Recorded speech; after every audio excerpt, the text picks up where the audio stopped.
Hi everyone. Time for another video review, but this time it's another video game review. And as you can see, it's for Bioshock Infinite. Now, I don't have the game completed yet. I just got it today at the midnight release. So this is another first impressions video. And as you can see, I got the Ultimate Songbird Edition. And the game's already out, and so is the game that's still in the Xbox. And no, I'm not going to do an unboxing of this because unboxings have pretty much become the bane of every YouTuber's existence. So I'm not going to do one, and I think it'd be a little too much of a pain to unbox this anyway. But if you want to know what's in it, I think they might be sold out by now. It's obviously a statue of the Songbird, limited edition art book, handyman figure. I've seen that, it's like that big. Devil's Kiss lithograph, Murder of a Crow's keychain, digital soundtrack, upgrade pack, and Xbox Live avatars, and this cool case it comes in. I'll show you a roundabout of it. That side, back. There we go. And there we are, back to square one. Now, anyways, what do I think about Bioshock Infinite? And, well, I gotta be honest with you guys. This is hard for me to say because, I'm such a big Bioshock fan. I'm playing this series pretty much since System Shock 2. I mean, I didn't play System Shock 2 when it came out. I only recently got into that. But this game, if it doesn't blow almost every game of this console generation out of the water, then I don't know what does. This game is pretty awesome, and that's just the first few hours. I played this for 3 hours straight. Now, the plot of the game is you play this guy, Booker DeWitt, and you have to save. You play this guy, and you have to save this girl, Elizabeth, and she's being guarded by this bird.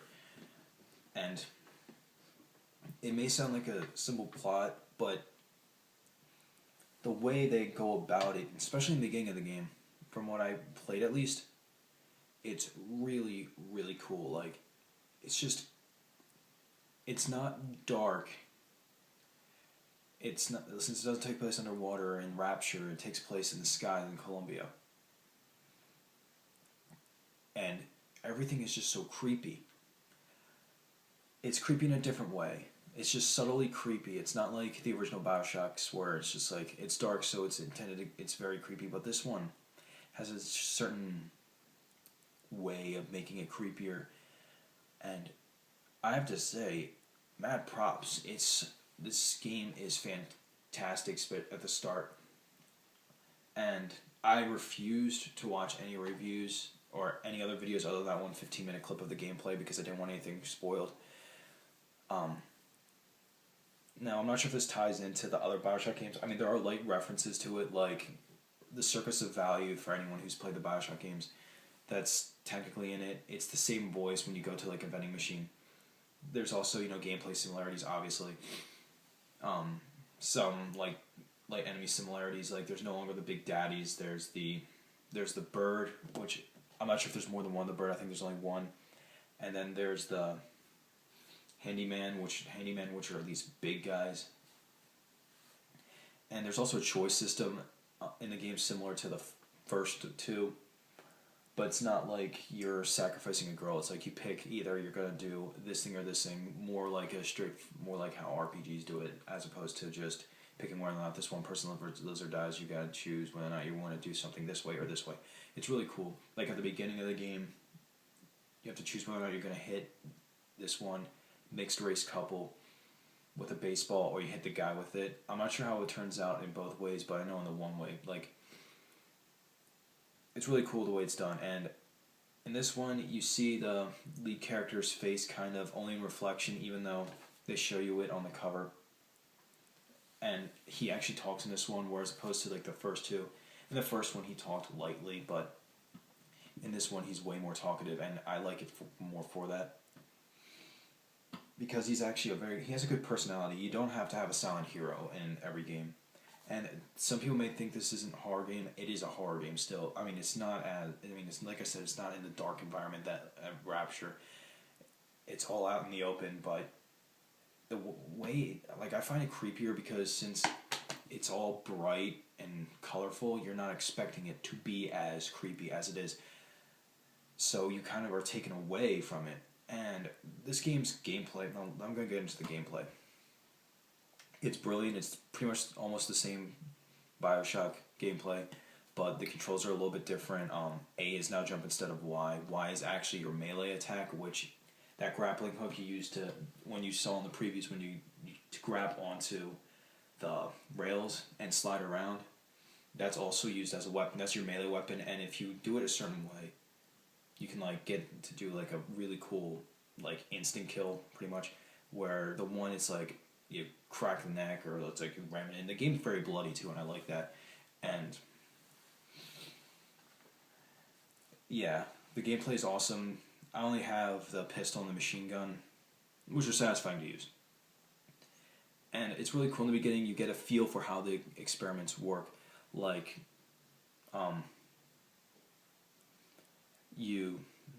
how like everything works.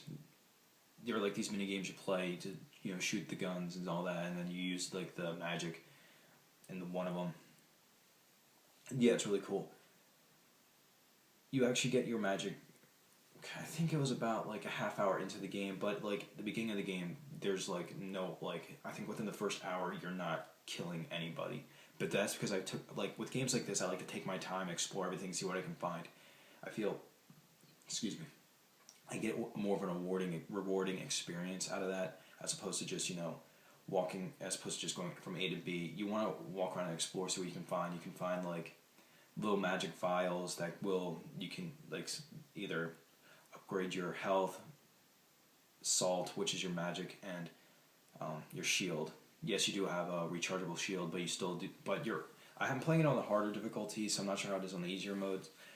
But your health does like drain pretty quickly in the hard mode anyway. Now I'm not sure whether or not it's in it yet. Maybe they're adding it in later, or maybe I have to beat the game first. But the 1999 mode wasn't an option from the beginning, or maybe I just missed it, which kind of disappointed me because I wanted to play in the 1999 mode. It's because it would have felt more like System Shock then, apparently, because System Shock came out in 1999, and it's made by the same company. System Shock 2, I'm sorry. So, not having that option right there was kind of disappointing, but like I said, maybe I just missed it. And I got the Season Pass also, which as of now doesn't have much of anything, but I do have the golden guns, which I don't think it increases the strength of the guns. I think it's just, I think it's more or less just, it's just a look to the guns. It's not really, makes a game, I don't think it makes your character any stronger, because the enemies seem to still need to take, a certain amount of hits before they go down. And the magic in this game, I'm going to talk about the magic, is pretty cool. The first magic you get is actually a possession spell, where you get to possess machines to be your allies. Like you can, instead of hacking into the vending machines, you shoot them with the possession spell, and it'll spit out a bunch of money, and then things will price drop. And you can also possess machines, but if you upgrade it, which you can do pretty early on in the game, you can then also possess humans. I haven't gotten that to work yet, and then not too long after that, you get a fire grenade. It's called the Devil's Kiss. It's really cool. And then the third one you get is Murder of Crows, which is you pretty much throw it's called Murder of Crows, right? Yeah, Murder of Crows. You like hurl crows at them, and it's really cool because like they just go all out on them. And there's two forms of crows and Devil's Kiss. You can either, same thing with possession later on, you either throw it directly or you set a trap. press the button to use it, hold it down to trap it. That's pretty much all it is. It has the same effect, but you can pretty much just get a guy to wander into it more often. It's easier to trap them than it is to throw it at them, because will just kind of just accidentally walk into it.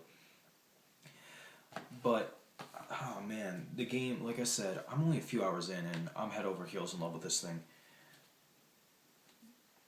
It's a lot of fun. You definitely need to check it out if you're skeptical about it. You probably can't find the Songbird edition, and it cost me $150 to get, so some of you might not even seem to be worth it. This is probably the only one of these I'll ever get, because, just something like this I don't think is really that worth it. But it is still a really cool case, and it's nice to have, especially since I'm a huge fan of Bioshock. Nice as a little. It's a new member of my family. Anyways, that's my preview for Bioshock Infinite. Not preview, but early thoughts on Bioshock Infinite. Hopefully you guys enjoyed it. Definitely get it. You don't have to rent it. You don't have to think about it. Just get it. I promise you'll like it. But if you are kind of skeptical, rent it first, because I know that's how people are.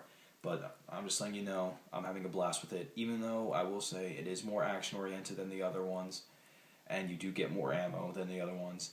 It's a different game. It's not just straight-up survival horror. It's more or less a action role-playing game with elements of horror in it, where it's more or less done through atmosphere as opposed to trying to keep your things in line.